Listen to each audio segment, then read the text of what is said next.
Okay, this section will be movie soundtracks, and I don't have that many because there weren't a whole lot that were done on vinyl, at least that I'm aware of.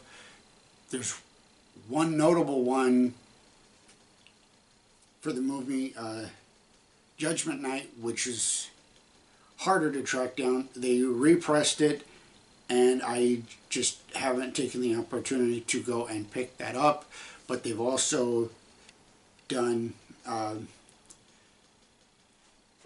songs for one of the Saw movies.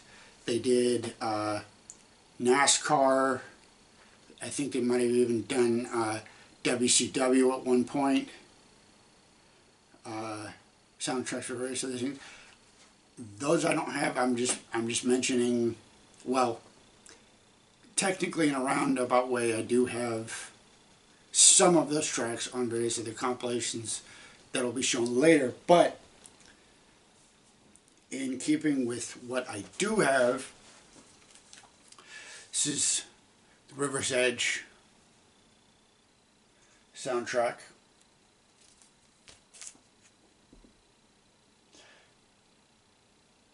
And this is on Enigma, or, released through them being a distributor at the time for Metal Blade. This has Die by the Sword, Captor of Sin, and Evil Has No Boundaries, along with Tormentor.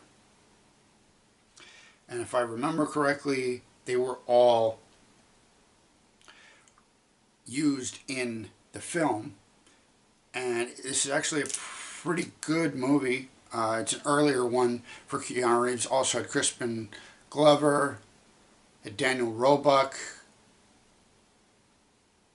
had Dennis Hopper in it. So there were some good people, and it's a pretty good movie. It's not an easy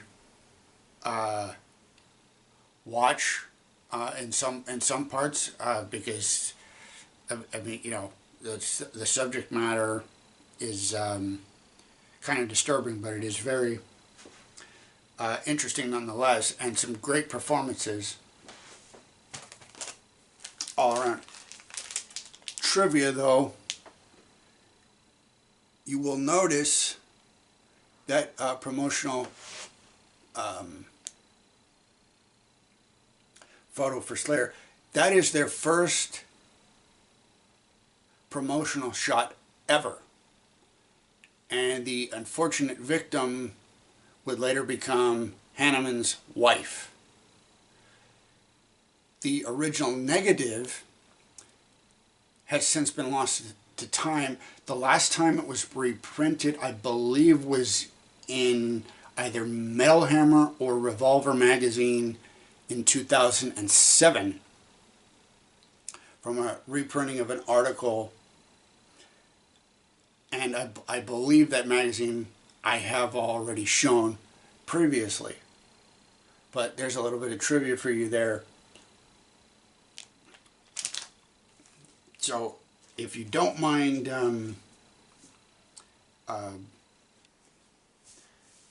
disturbing subject matter, sensitive issues in your movies, give this a watch if you haven't. There are really some incredible performances from Keanu Reeves, Crispin Glover, Hopper, as I mentioned. It's a good time. It's a weird time, but it's a good time. Here is Less Than Zero. And this is actually kind of interesting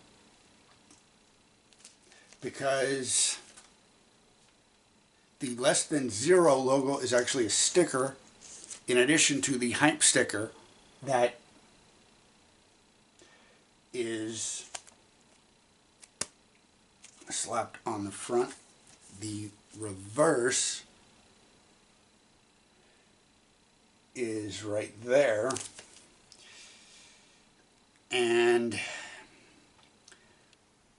This probably was the Slayer song that's on this is Inagata Vida, their Iron Butterfly cover. It's awful, and my guess would be that this was a B-side to something. I don't know what, but it is not worth listening to. You know, if there's one song to delete from their discography, it would be this one. Sad to say,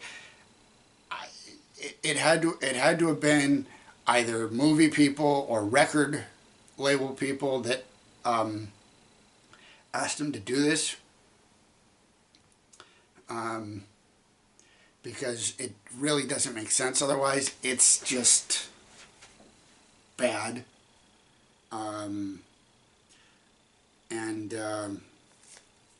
Would in my book be up there with Megadeth's cover of the Alice Cooper song "No More Mr. Nice Guy"? I mean, you know, in that case they did a serviceable job, with the exception of the music video shoot, where he was, you know, wasted out of his mind. But, you know, record companies, come on.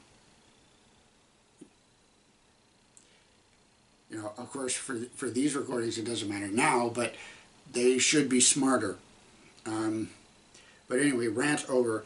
Some other noticeable artists that appear are Aerosmith, Roy Orbison, Poison, yuck. LL Cool J. The title track, You and Me Less Than Zero, done by Glenn Danzig and Power and Fury Orchestra. Bring the Noise by Public Enemy. There's a Joan Jett song on here, so not bad. But it's an odd one. And in keeping with the odd theme, this opens from the top instead of the side, as you can see. Other than that, it's just you know, straight black, plain white sleeve, and yeah. Oh, just noticing, this is 20th Century Film, so Disney owns this now. Shit. Anyway, Def Jam recordings released through Columbia Records. So there you have it, with the soundtracks. A bit long-winded, I know, but there's some interesting facts in there as well. Thank you for watching. Stay tuned for the next section.